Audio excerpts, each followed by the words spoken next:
হরে কৃষ্ণ। প্রিয় ভক্তবৃন্দ, জয় শ্রী গুরু গৌরাঙ্গ, জয় শ্রীলা প্রভুপাদ। সামনেই আসছে চাতুর্মাস্য ব্রত। চাতুর্মাস্য ব্রত আমরা কেন পালন করব? সংকল্প মন্ত্র কি বলবো? এই ব্রতটি কিভাবে পালন করতে হয়, অর্থাৎ কোন মাসে কোন কোন খাবার খাবো না আর কেন খাবো না।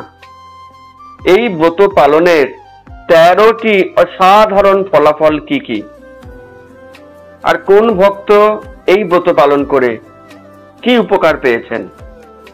চাতুর্মাস্য ব্রতের সমস্ত নিয়ম কানুন কি কি, এই সমস্ত প্রশ্নের উত্তর আমরা আজকের ভিডিওয়ে আলোচনা করব।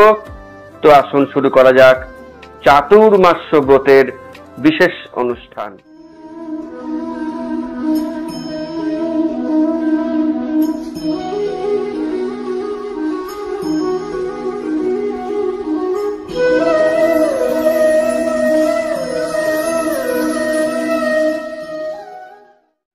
ভগবান শ্রাবণ মাসের শয়ন একাদশীতে শয়ন করেন এবং কার্তিক মাসের উত্থান একাদশীতে উঠে পড়েন। এই যে শয়ন একাদশী থেকে উত্থান একাদশী 4টে মাস, এই 4টে মাস ভগবান নিদ্রা যান, বিশ্রাম করেন। আমরা যেমন প্রত্যেক দিন রাত্রে নিদ্রা যাই, ভগবান এরকম নিদ্রার লীলা করেন। আমাদের নিদ্রার সঙ্গে ভগবানের নিদ্রার কিন্তু কোনো মিল নেই। আমরা নিদ্রার সময় তমোগুণের দ্বারা আচ্ছন্ন হয়ে পড়ি, এমনকি নিজের নাম পর্যন্ত আমরা বিস্মৃত হয়ে যাই। নিদ্রার সময় আমরা কোনো কাজ করতেই পারি না, প্রশ্নই ওঠে না। কিন্তু ভগবান, তিনি সবসময় শুদ্ধ সত্য গুণে রয়েছেন, তার তমগুণে আসার প্রশ্নই ওঠে না। এমনকি নিদ্রার সময়তেও তিনি শুদ্ধ সত্য গুণে, নিদ্রার সময়তেও তিনি পূর্ণ চেতন সম্পন্ন থাকেন এবং নিদ্রার সময়তেও তিনি এক মুহূর্তে যে পরিমাণ কাজ করেন, আমরা জাগ্রত অবস্থায় সারা জীবনেও তা করতে পারি না। তাই ভগবান তার যে নিদ্রা, যোগ নিদ্রা, বলা বাহুল্য এটি আমাদের নিদ্রার মতো একেবারেই না। ভগবান ভক্তদেরকে আনন্দ দেওয়ার জন্য এরকম শয়ন লীলা করেন, কিন্তু নিদ্রিত অবস্থাতেও তিনি জাগ্রত ব্যক্তির মতোই সম্পূর্ণ কার্যকলাপ করতে থাকেন। তাহলে এই 4টি মাস ভগবান তো ঘুমোচ্ছেন, আমরা কি করব? এটাও ভগবান পরীক্ষা করে দেখেন। অফিসের বস যখন অফিসে আছেন, সব কর্মচারী খুব কাজ করছে। অফিসের বস যখন অফিসে নেই, তখন কোন কর্মচারী কতটা কাজ করছে, এর থেকে বুঝতে পারা যায় প্রকৃতপক্ষে কারা কারা আন্তরিক কাজ করেন। বসকে দেখিয়ে কাজ তো সবাই করতে পারে, বসের অনুপস্থিতিতে কে কতটা কাজ করছেন এটাও কিন্তু বস লক্ষ্য রাখেন, খবর রাখেন। তো যারা বসের অ্যাবসেন্সে নিষ্ঠার সঙ্গে কাজ করেন, বস তাদের বিশেষভাবে পুরস্কৃত করেন। তেমনি ভগবান খেয়াল রাখেন যে আমি যখন ঘুমাবো 4টে মাস, তখন কোন ভক্ত কতটা সেবা করছে, এর থেকে বুঝতে পারবো যে কার আন্তরিকতা কেমন। তাই এই 4টি মাস আমরা নিষ্ঠার সঙ্গে ব্রত পালন করব, অধিক পরিমাণে ভগবানের সেবা, হরিনাম জপ, গ্রন্থ পাঠ, বৈষ্ণব সেবা, এই সমস্ত বিষয় করব, সেগুলো আমরা পরে আসছি। এবং আরেকটি বিষয় হচ্ছে, এই শ্রাবণ থেকে কার্তিক, জেনারেলি এই 4টি মাস বর্ষাকাল চলে। তো এই বর্ষাকালে সমস্ত নদী নালা জলে ফুলে ওঠে, কোথাও বন্যা হয়, রাস্তা কর্দমাক্ত হয়ে যায়। তাই যদিও সাধু সন্ন্যাসীদের কর্তব্য সারা বছর ভ্রমণ করা, ট্রাভেল করা, আর ভ্রমণ করতে করতে মানুষকে হরি কথা শ্রবণ করানো, তাদেরকে ধর্মীয় উপদেশ দান করা। কিন্তু এই 4টি মাস তাদের ভ্রমণের পক্ষে প্রতিকূল, তাই নিয়ম এটাই ঠিক করা হয়েছে, সাধু সন্ন্যাসীরা এই 4টি মাস ভ্রমণ থেকে বিরত থাকবেন।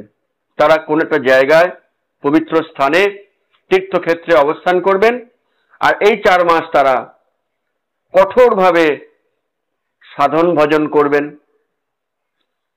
তপস্যা করবেন, পারমার্থিক শক্তি অর্জন করবেন। তারপর সেই শক্তি নিয়ে বাকি 8 মাস ভ্রমণে বেরোবেন এবং প্রচার করবেন। তো এই 4টি মাস এই কারণে আমরা খুব ভালোভাবে পালন করব। চাতুর্মাস্য ব্রত পালন করার আগে সংকল্প মন্ত্র পাঠ করাটা খুব প্রয়োজন। চাতুর্মাস্য ব্রত যবে শুরু হচ্ছে সেই দিন সকালে ভগবানের চরণে পুষ্পাঞ্জলি নিবেদন করে এই সংকল্প মন্ত্রটি সকলে উচ্চারণ করবেন। জপ হোমাদ্যনুষ্ঠানং নাম সংকীর্তনস্তথা স্বীকৃত্য পার্থ দেবং গৃহীত নিয়ম বুধ। হে দেব, জপ হোম আদির অনুষ্ঠান এবং নাম সংকীর্তন স্বীকার করিয়া আপনার অগ্রে এই ব্রত গ্রহণ করিলাম। হে কেশব, আপনার অনুগ্রহে ইহা নির্বিঘ্নে সিদ্ধি প্রাপ্ত হোক। এটি স্কন্দ পুরাণে লেখা রয়েছে এবং হরিভক্তি বিলাসেও এর উল্লেখ রয়েছে। এই সংকল্প মন্ত্র উচ্চারণ করে আমরা চাতুর্মাস্য ব্রত শুরু করব। এখন কোন মাসে কি খাবো কি খাবো না? 21শে জুলাই চাতুর্মাস্য ব্রত শুরু হচ্ছে। 21শে জুলাই থেকে 18ই আগস্ট পর্যন্ত শাক খাওয়া বর্জন করতে হবে। এমনিতেই বর্ষাকাল, বিভিন্ন নোংরা আবর্জনা ইত্যাদি শাকের উপরে জমা হয়, তাই এই সময় শাক খেলে শরীর খারাপ হওয়ার খুবই চান্স। তাই আয়ুর্বেদিক মতেও এই সময় শাক খাওয়া নিষেধ। 19শে আগস্ট থেকে 18ই সেপ্টেম্বর চাতুর্মাসের দ্বিতীয় মাস, দই খাওয়া বর্জন। 19শে সেপ্টেম্বর থেকে 16ই অক্টোবর চাতুর্মাসের তৃতীয় মাস, দুধ খাওয়া বর্জন। এখানে মনে রাখতে হবে যেগুলো ডাইরেক্ট মিল্ক প্রোডাক্ট, যেমন মিল্ক শেক বা মিল্কের আইসক্রিম, পায়েস, এগুলি খাওয়া যাবে না। তবে যেগুলো ইনডাইরেক্ট মিল্ক প্রোডাক্ট যেমন দই, সন্দেশ, চিজ, মিষ্টি, সেগুলি খাওয়া চলবে। এরপরে চাতুর্মাসের শেষ মাস দামোদর মাস, 17ই অক্টোবর থেকে 15ই নভেম্বর পর্যন্ত। এই মাসটিতে মাসকলাই খাওয়া যাবে না, যে কোনো রকম আমিষ আর তো খাওয়া যাবেই না, সর্ষের তেল খাওয়া যাবে না, এবং আরও কিছু নিষেধ রয়েছে। আমরা দামোদর মাসের আলাদা যখন ভিডিও বানাবো তখন সেখানে আলোচনা করব। তো এইভাবে আমরা এই 4টি মাস পালন করব। স্কন্দ পুরাণের নাগর খণ্ডে পরিষ্কার শাস্ত্র নির্দেশ দেওয়া রয়েছে। বলা হচ্ছে, শ্রাবণে বর্জয়েৎ শাকং দধি ভাদ্র পদে তথা দুগ্ধম অশ্ব যুজে মাসি কার্তিকে চামিষং ত্যাজেত। তো এই শাস্ত্র শ্লোকের মাধ্যমে আমরা কোন মাসে কি খাবো না সেটি আরেকবার বুঝতে পারলাম। এখন আমরা চাতুর্মাস্য ব্রত পালনের 13টি অসাধারণ অনন্য ফলাফল বিষয়ে আলোচনা করব। কারণ আমরা ফল না জানলে কাজ করতে চাই না, ফলটা আগে জানা দরকার। কি পাবো? অনেক কিছু পাবেন। দেখুন শাস্ত্র কি বলছেন। যিনি এই 4টি মাস নিয়মিত মন্দিরে ঝাড়ু দেবেন তিনি 7টি জন্ম আনন্দে বাস করবেন। 2 নাম্বার ফলাফল, যিনি দুধ, দই, ঘি এবং মিছরি দিয়ে এই 4 মাস বিষ্ণুকে স্নান করাবেন তিনি এই জগতেও অঢেল ঐশ্বর্য লাভ করবেন। পরে স্বর্গে গিয়ে ইন্দ্র সম ঐশ্বর্য লাভ করতে পারবেন। যিনি এই 4 মাস ধূপ, দীপ, নৈবেদ্য দিয়ে ভগবানকে পূজা করবেন, তিনি অক্ষয় সুখ লাভ করবেন। 4 নাম্বার উপকার, যিনি ব্রাহ্মণকে তিল দান করবেন, তিনি সর্বপাপ থেকে মুক্ত হবেন। 5 নাম্বার, যিনি এই 4 মাস ভগবানের নাম কীর্তন করবেন, তিনি গন্ধর্ব শরীর প্রাপ্ত হবেন। 6 নাম্বার, যিনি এই 4 মাস ভগবানের ধাম, ভগবানের মন্দির পরিক্রমা করবেন, তিনি হংস বিমানে করে বিষ্ণু ধামে যাওয়ার সুযোগ লাভ করবেন। 7 নাম্বার উপকার, যিনি এই 4 মাস নখ কাটবেন না, চুল কাটবেন না, তিনি প্রত্যেক দিন গঙ্গা স্নান করার উপকার পাবেন। যদিও আমরা প্রচারের স্বার্থে ইসকন ভক্তরা এই নিয়মটি পালন করি না, কারণ নখ না কাটলে, চুল না কাটলে আমাদের অ্যাপিয়ারেন্স এমন হয়ে যাবে, সাধারণ মানুষ আমাদের প্রচার শুনবেই না। 8 নাম্বার, খুব শক্ত ব্রত, এই 4টি মাস মৌন ব্রত ধারণ করা, কোনো কথা বলবে না। তাহলে কি হবে, তারপরে তিনি যেটাই মুখ থেকে বলবেন সেটাই সত্য হয়ে যাবে। 9 নাম্বার, যিনি এই 4 মাস বিষ্ণু পাদপদ্মের বর্ণনা করবেন, তিনি গো দান করার সমান ফল লাভ করবেন। 10 নাম্বার, যিনি বিষ্ণু মন্দির মার্জন করবেন, ধুয়ে মুছে সাফ করবেন, তিনি স্থায়ী রাজ্য লাভ করবেন। 11 নাম্বার, যিনি মন্দিরে হরিনাম সংকীর্তন করবেন, তিনি ভগবানের পার্ষদ হওয়ার সুযোগ পাবেন। হরি বল। 12 নাম্বার, যিনি নিত্য শাস্ত্র প্রচার করবেন, তিনি বিষ্ণু লোক প্রাপ্ত হবেন। শেষ এবং 13 নাম্বার, যিনি এই 4টি মাস একাহারী থাকবেন, একবার করে আহার করবেন, তিনি অগ্নিহোত্র যজ্ঞের ফল লাভ করবেন। তাহলে এইভাবে 13টা অসাধারণ ফলাফল আমরা জানলাম। যদিও আমরা এইসব ফলাফলের জন্য ব্রত করি না, কৃষ্ণ ভক্তরা কৃষ্ণ ভক্তি লাভের জন্য ব্রত করে, কিন্তু এগুলো আনুষঙ্গিক সাইড এফেক্ট, আপনি চান বা না চান এগুলি আসবে। প্রশ্ন আসতে পারে যে প্রভু এত উপকারের কথা বললেন, প্রমাণ কি? এগুলো যে পাবো তার প্রমাণ কি? কোনো উদাহরণ আছে? আছে, চমৎকার অনেক উদাহরণ আছে, আমরা কয়েকটা মাত্র আলোচনা করছি। নারদ মুনি যে আজকে নারদ মুনি হয়েছেন এই চাতুর্মাস্য ব্রতের প্রভাবে, তিনি আগের জীবনে ছিলেন দাসীর পুত্র, তার পিতৃ পরিচয় পর্যন্ত ছিল না, কিন্তু এই চাতুর্মাস্য ব্রতের সময়ে সমস্ত মহাজনরা এক জায়গায় বসে শাস্ত্র পাঠ করতেন, নারদ মুনি সেখানে উপস্থিত থাকতেন, তাদের শ্রীমুখ থেকে হরিকথা শ্রবণ করতেন, তাদের সেবা করতেন, তাদের উচ্ছিষ্ট গ্রহণ করতেন, আস্বাদন করতেন। এই চাতুর্মাস্য ব্রতের প্রভাবে দাসীপুত্র হয়ে গেলেন নারদ মুনি। সেখানে উদাহরণে যাচ্ছি, দক্ষিণ ভারতে ভেঙ্কট ভট্টের বাড়িতে শ্রীকৃষ্ণ চৈতন্য মহাপ্রভু স্বয়ং এই 4টি মাস অবস্থান করেন। আর মহাপ্রভুর অবস্থান মানেই ভগবানের কথা, নাম সংকীর্তন। 4 মাস সেই এলাকার মানুষ এই অসীম সৌভাগ্য অর্জন করেছিলেন।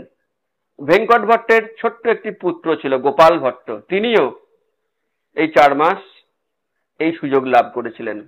তার ফলে পরবর্তীকালে তিনি সরগোস্বামীর অন্যতম হিসেবে পরিগণিত হন এবং তার সেবায় সন্তুষ্ট হয়ে শালগ্রাম শিলা থেকে রাধা রমনজি প্রকট হন।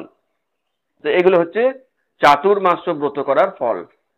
এবং শুধু তাই নয়, চৈতন্য মহাপ্রভুর অনুগামী সকলে এই বঙ্গ থেকে রথের আগে শ্রাবণ মাসে পুরী যেতেন, আর শ্রাবণ থেকে কার্তিক এই 4টি মাস তারা নীলাচল ধামে অবস্থান করতেন, মহাপ্রভুর সঙ্গে অবস্থান করতেন, 4 মাস ব্রত পালন করতেন, নাম সংকীর্তন করতেন, ভগবানের কথা শ্রবণ কীর্তন করতেন, জগন্নাথ দর্শন করতেন। আমরা নিশ্চিতভাবে বলতে পারি তারা সবাই আজকে বিষ্ণু লোকে অবস্থান করছেন। তো এইভাবে চাতুর্মাস্য ব্রত বহু মহাজনরা করেছেন, তার ফল পেয়েছেন, আমরাও করব এবং তার ফল পাবো, না করলে কি হবে এটাও জানা দরকার। শাস্ত্র কিন্তু খুব কঠোর বাক্য বলছেন, শুনুন শাস্ত্র কি বলছেন। যো বিনা নিয়মং মর্ত ব্রতং বা জপ্প মে বা চাতুর্মাস্যং নয়েন মূর্খ জীবন নপি মৃত হিস। অনুবাদ, যে ব্যক্তি নিয়ম ব্রত জপ ব্যতীত চাতুর্মাস্য যাপন করে সে মূর্খ ও জীবিত অবস্থায় মৃত তুল্য। ভবিষ্য পুরাণ বলছে সে ব্যক্তি জীবন মৃত, সে বাঁচলেই কি আর মরলেই কি, সে অলরেডি মৃত, তার জীবনটা ব্যর্থ। আপনি কি চান আপনার জীবন ব্যর্থ হয়ে যাক? নিশ্চয়ই চান না। তাই আমরা 100% শিওর আমাদের সঙ্গে হাতে হাত মিলিয়ে আপনিও চাতুর্মাস্য ব্রত নিষ্ঠার সঙ্গে পালন করবেন। এখন পালন তো করব, নিয়ম কানুন কি? আমরা অনুষ্ঠানের একদম শেষ অংশে এসেছি, এখন আমরা কিছু নিয়ম কানুন আলোচনা করব। এই মাসে কি কি খাবার নিষেধ সেটা আলোচনা করলাম। তার সঙ্গে যারা আমিষ ভোজন করেন তাদেরকে অনুরোধ করব এই 4টি মাস আমিষ আহার করবেন না, নিরামিষ আহার করুন, সম্ভব হলে কৃষ্ণ প্রসাদ আস্বাদন করুন। এই মাসের মূল মন্ত্র সিম্পল লিভিং হাই থিঙ্কিং। অত্যন্ত সরলভাবে 4টি মাস কাটাতে হবে। বেশি পরিমাণে জপ, তীর্থ ভ্রমণ, ধামে বাস, বৈষ্ণব সেবা, ভগবানের সেবা, মঙ্গল আরতি, গঙ্গা স্নান, ভগবানের মন্দির পরিক্রমা, তুলসীতে জল দান, তুলসী পরিক্রমা, ভগবানকে নিত্যদিন তুলসী দিয়ে পূজা, ফুল দিয়ে পূজা, ভগবানের ছবিতে বা বিগ্রহে মাল্যদান, ভগবানকে বিভিন্ন ভালো ভালো ভোগ নিবেদন, বিভিন্ন ফল মূল নিবেদন, নাম সংকীর্তন, হরিকথা প্রচার, গীতা ভাগবত পাঠ, মন্দিরে গমন, মন্দিরে সেবা, সাধু বৈষ্ণবদের সেবা, ব্রহ্মচর্য পালন, নিয়মিত দান দক্ষিণা সামর্থ্য মতন প্রদান করা, দীপদান করা, অপরকে দীপদানের সুযোগ করে দেওয়া, এই সমস্ত নিয়ম যত বেশি সম্ভব এই 4 মাস ধরে করতে হবে। আর এই 4 মাস আমরা কি কি একেবারেই করব না সেই লিস্টটাও জানা উচিত। যে কোনো রকম পাপাচার, পাপ কর্ম, আমরা জানি কোনটা কোনটা পাপ কর্ম, এইসব পাপ কর্ম এই 4 মাসে একেবারেই করা যাবে না।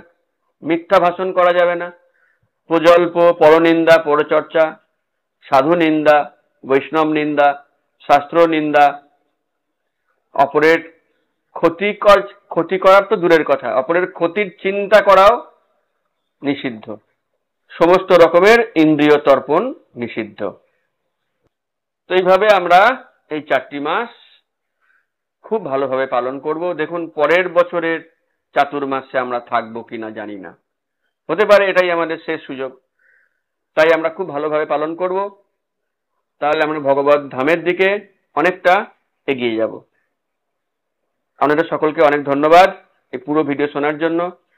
অবশ্যই ভালো লাগলে লাইক করবেন, কমেন্ট করে জানাবেন কেমন লাগলো, সকলকে শেয়ার করবেন, চ্যানেলটি সাবস্ক্রাইব করবেন। হরে Krishna. If you catch up Krishna's lotus feet very tightly, then you will not fall down.